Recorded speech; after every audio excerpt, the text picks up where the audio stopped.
ইয়াহইয়া কান্দলবী রাহমাতুল্লাহি আলাইহি, এই ইয়াহইয়া কান্দলবী রাহমাতুল্লাহি আলাইহির জামানার ঘটনা। ওই জামানার ভিতরে একটা সমস্যা হয়েছিল। সেই সমস্যাটুকুন হলো একটা মসজিদের জায়গা নিয়ে সংক্রান্ত বিষয়ে জায়গার মধ্যে সমস্যা, অর্থাৎ মুসলমানরা তারা সেই জায়গার মধ্যে মসজিদের নামাজ পড়ছে মসজিদ বানিয়ে, কিন্তু হিন্দুরা দাবি করছে শোনো এটা মূলত মুসলমানের জায়গা না, মসজিদ হতে পারে না, এটাকে মসজিদ ভেঙে এই জায়গার মধ্যে আমরা মন্দির বানাবো। পরিশেষে দুনো পক্ষের এবার যখন বাদানুবাদ, শেষ পর্যন্ত এই বিচারটা আদালতে যে উঠলো। যখন আদালতে উঠলো, আদালতের বিচারক সেও ছিল হিন্দু, সে এবার বলতে লাগলো জাজ বিচার করা ছাড়া অন্তত পক্ষে রায় দেওয়া যাবে না। এবার জিজ্ঞাসা করলো তোমাদের কারো কোনো দলিল আছে? বলে আমাদের কারো কোনো দলিল নাই, কারণ আগের জমানায় তো দলিল পত্রের কোনো কারবার ছিল না। কথা বলেন না কেন? একটা মিষ্টি খাওয়া আগের মানুষের জায়গা নিয়ে নিত, একটা রসগোল্লা মুখের মধ্যে দিয়া ওই তো কাহা একটু জায়গাটা দেন না, তখন আস্তে করে জায়গা লিখে দিত। এমন আপনাদের আমাদের সমাজে ছিল কি ছিল না? ওই মুহূর্তের মধ্যে কোনো কাগজপত্রের কারবার ছিল না। যখনই এই কথা বলল, বলে আমাদের কাছে কোনো কাগজ নাই, তাহলে তোমাদের মধ্যে এমন কোনো বিজ্ঞ লোক আছে কিনা যার বয়স অনেক, যে অনেক পুরাতন হিস্টোরি জানে? আরে আমাদের সমাজের মধ্যে অনেক বাবারা এমন আছে যে জমিনের অবস্থা কেউ জানে না এলাকার, কিন্তু তিনি বলতে পারে এর জমিনের মালিক কলিমুদ্দিন। কেমনে হয়েছে? এইভাবে হয়েছে, আছে না নাই? যখন নাকি বলা হলো, পরিশেষে খুঁজে পাওয়া গেল ইয়াহইয়া কান্দলবী রাহমাতুল্লাহি আলাইহিকে, বয়োজ্যেষ্ঠ একজন আলেম দ্বীন, তিনাকে এবার আদালত চত্বরে এবার আনা হলো। যখন নাকি দাঁড় করানো হলো, কাঠগড়ায় জিজ্ঞাসা করা হলো, বলা হলো বলেন একটু আপনি সত্য কি, আসলে এই জমিনের মালিক কারা? বলে আমি যদি সত্য বলতে যাই তাহলে আমি এই কথাটাই বলবো, এই জমিনের মালিক মুসলমানরা নয়, এই জমিনের মালিক হলো হিন্দুরা। এই কথা যখন বলেছে, বলবার পরে জিজ্ঞাসা করলো ঘটনা কি? বলে ঘটনা হলো আসলে মূলত এই জমিনের মালিক ছিল হিন্দুরা। যখন মুসলমান ওই সময় যারা তখন সংখ্যা গরিষ্ঠ ছিল, ওই মুহূর্তের মধ্যে তারাই মূলত মালিক ছিল।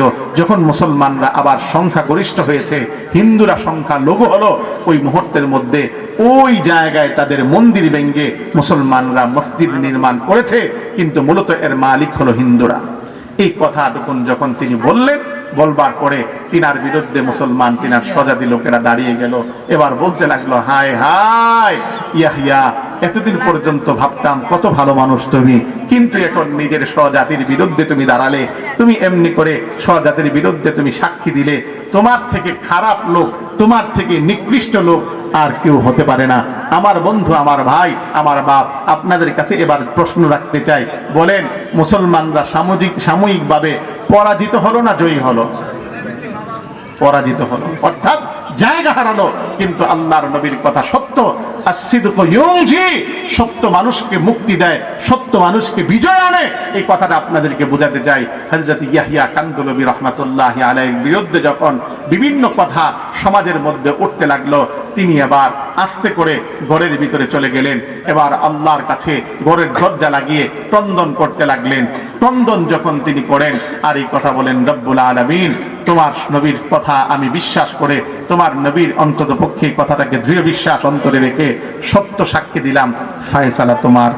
মুসলমান আমার বন্ধুরা, আমার ভাইয়েরা, ইয়াহইয়া কান্দলবী রাহমাতুল্লাহি আলাইহি যখন নাকি রাত্রিবেলা ঘরের দরজা লাগিয়ে তিনি যখন ক্রন্দন করতেছিলেন, হঠাৎ করে তিনার এমনি করে উঠোনের মাঝে লোকদের এমনি সমাগম শোনা যায়। এবার ঘরের দরজা খুললেন, টাকা দেখলেন হিন্দু লোকগুলো এবার তিনার ঘরের দরজার সামনে এসে উপস্থিত হয়েছে। ইয়াহইয়া কান্দলবী রাহমাতুল্লাহি আলাইহি তিনি ডেকে ডেকে বলতে লাগলেন, শোনো, আমি তো তোমাদের সপক্ষে এভাবে করে করে সত্য কথা বলে তোমাদের সপক্ষেই তো আমি প্রমাণ দিয়ে দিলাম। এবার তোমরা তো এই জমিনের মালিক হয়ে গেলে, কেনই বা আমার কাছে আসছো?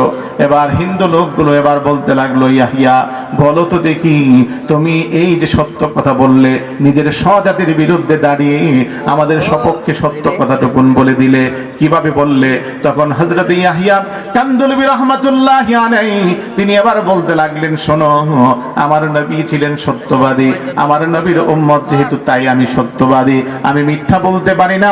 আমার নবী এই কথা ঘোষণা করেছেন, সত্য মানুষকে মুক্তি দেয়, যার কারণে আমি তোমাদের সবককে সত্য কথাই বলেছি। এবার ওই লোকগুলো বলতে লাগলো, ইয়াহিয়া তুমি যে সত্য কথা বলেছ, তুমি কোন নবীর উম্মত? বলে আমি মুহাম্মদুর রাসূলুল্লাহ সাল্লাল্লাহু আলাইহি ওয়াসাল্লামের উম্মত। আরে তোমার ধর্মের নাম কি? আমার ধর্মের নাম ইসলাম।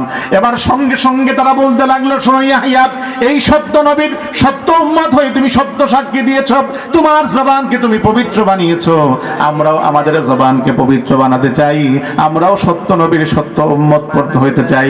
কাজে আমরা আর দেরি করতে চাই না, আমাদেরকে কালিমা পড়া দাও, আমরা মুসলমান হয়ে যাই। জবান খুলে কোন সুবহানাল্লাহ। আমরা আর দেরি করতে চাই না, আমাদেরকে কালিমা পড়াও, আমরা মুসলমান হয়ে যাই।